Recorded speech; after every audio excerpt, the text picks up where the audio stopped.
अस्सलाम वालेकुम।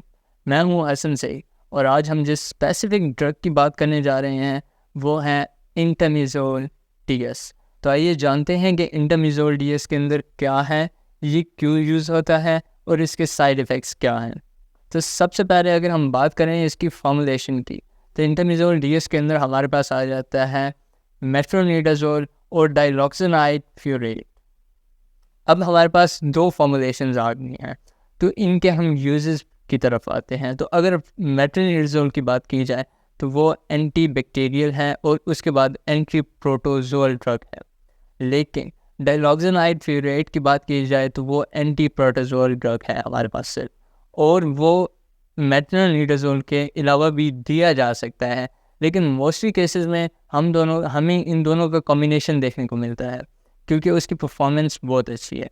तो अब बात करते हैं, अगर हम इसकी टोटल यूजेस की बात करें तो हम ये जान चुके हैं कि ये एंटी बैक्टीरियल भी हैं और उसके साथ साथ एंटी प्रोटोजोल भी है। अगर बात करें एंटी बैक्टीरियल की, तो ये केयर करता है लोअर एब्डोमेन के बैक्टीरियाज को, जिसमें एनारोबिक इन्फेक्शंस हमारे पास आ जाते हैं। उसके अलावा हम बात करें कि जो बैक्टीरियाज हमारे इंटेस्टाइन में होते हैं या हमारे स्टमक में होते हैं, इंटेस्टाइन में भी स्मॉल इंटेस्टाइन और लार्ज इंटेस्टाइन, तो ये उन्हें ठीक करता है, जिसकी वजह से मतलब ये हमें कॉलिक पेन, उसके अलावा डायरिया जैसी जितनी भी बीमारी हैं उनसे निजात दिलाता है।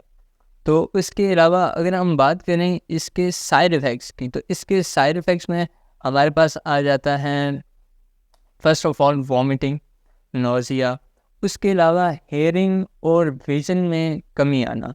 यानी कि ऐसा नहीं होता कि हेयरिंग लॉस हो जाता है, लेकिन हेयरिंग लॉस और प्रॉपर हेयरिंग के दरमियान में आप चले जाते हैं, यानी आप सही से भी नहीं सुन सकते होते और बहुत ज़्यादा बिल्कुल ही आपकी क़ुव्वत समात ख़त्म भी नहीं होती। लेकिन ये बहुत कम केसेस में देखा जाता है।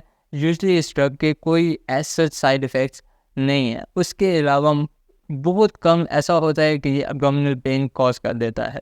लेकिन आपको अगर डायरिया है या आप किसी भी किस्म की कॉलिक पेन से आपको किसी भी किस्म की कॉलिक पेन है, तो ये उसके लिए बेस्ट है और ये किसी भी एज के पेशेंट को दिया जा सकता है, चाहे वो चिल्ड्रन हों, चाहे वो अडल्ट हों या कोई भी हों। लेकिन प्रेग्नेंट वुमेन को ये बिल्कुल नहीं दिया जा सकता, या अगर देना भी है तो अपने डॉक्टर से कंसल्ट करके देना है। ये बात याद रखें कि जो प्रेग्नेंट वुमेन्स हैं या जो फीडिंग वुमेन्स हैं, यानी जो अपने बच्चों को फीड कराती हैं, इन दोनों को ये नहीं दे सकते। Thank you so much for more videos. Please subscribe my channel. इंशाल्लाह मिलते हैं अगली वीडियो के साथ।